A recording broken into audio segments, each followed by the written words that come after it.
তৈরি হবে। যারা চাঁদাবাজ, যারা মধ্যসত্ত্ব ভোগী, যারা মিডিল ম্যান, এই সরকার তার প্রশাসন দিয়ে তাদের গ্রেপ্তার করুন।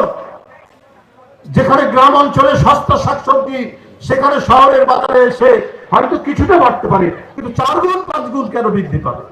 কেন সোয়াবিনের তেল আপনার লাফিয়ে লাফিয়ে এই সপ্তাহের মধ্যে কয়েকবার বেড়েছে? এটা তো হওয়ার কথা নয়। আজকে শেখ হাসিনার রায়, আজকে লুটেরারা যারা বেসিক ব্যাংক লুট করেছে, সোনালী ব্যাংক লুট করেছে, যারা কেন্দ্রীয় ব্যাংক বাংলাদেশ ব্যাংক থেকে 800 কোটি টাকা পাচার করেছে, আজকে নাম আসছে স্বয়ং গভর্নরের নাম, আতিউর রহমানের নাম আসছে। সেই সময় তো নাই, কিন্তু এখন কেন জিনিসপত্রের দাম বাড়বে? কেন ডিমের দাম বাড়বে? হাই, গোটা বাংলাদেশ ছিল মনে হয় শেখের রাজত্ব, শেখ হাসিনার পৈতৃক সম্পত্তি। যেটা ভালো লাগে, যেটা আকর্ষণীয় মনে হয়, ওটাই দখল করে, ওটাই খাবলা দিয়ে ধরে। এই হলো আপনার পরিস্থিতি। এই পরিস্থিতির মধ্যে এই দেশ চলেছে। এখন মানুষ পরিত্রাণ চায়। ডক্টর মোহাম্মদ ইউনূস, তিনি একজন গুণীজন, আন্তর্জাতিক সম্মান বয়ে নিয়ে এসছেন। বাংলাদেশের মানুষ যদি এখন আপনার বগুড়া মহস্তানগড় বাজারে বেগুনের কেজি 35 টাকা, আর এটা 5 গুণ দাম যদি ঢাকা গাজীপুরে হয়, তাহলে তো মানুষের মন বিদ্বিষ্ট হয়ে যাবে। এই জন্য গণতন্ত্রের লড়াই হচ্ছে।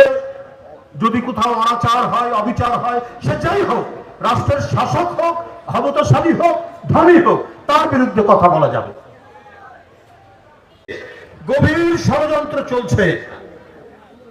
5ই আগস্টের আপনার যে অর্জন, এই অর্জনকে ব্যর্থ করে দিয়ে যারা 24 লক্ষ কোটি টাকা বিদেশে পাচার করেছে, যারা নিজের সন্তান, ছেলে মেয়ে, ভাগনা ভাগ্নির জন্য যারা প্লটের পর প্লট নিয়েছে, কি পূর্বাচল, কি উত্তরা, কি ঢাকার বিভিন্ন জায়গায়, যাদের নিজের আগে থেকেই বাড়ি ছিল।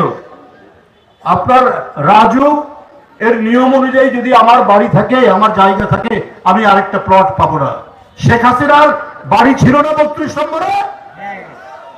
32 নম্বরে আছে, সুদর্শন আছে, সব জায়গায় বাড়ি আছে, তার ভাগ্নিগুলো আছে।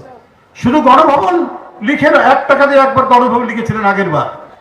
আর এইবার কি করেছেন? 60 কাঠা পূর্বাচলে জায়গা। কার নামে? পুতুলের নামে, তার ছেলে জয়ের নামে, তার ভাগ্নি, সে আবার ইংল্যান্ডের এমপি, তার নামে, তার আরেক ভাগ্নার নামে।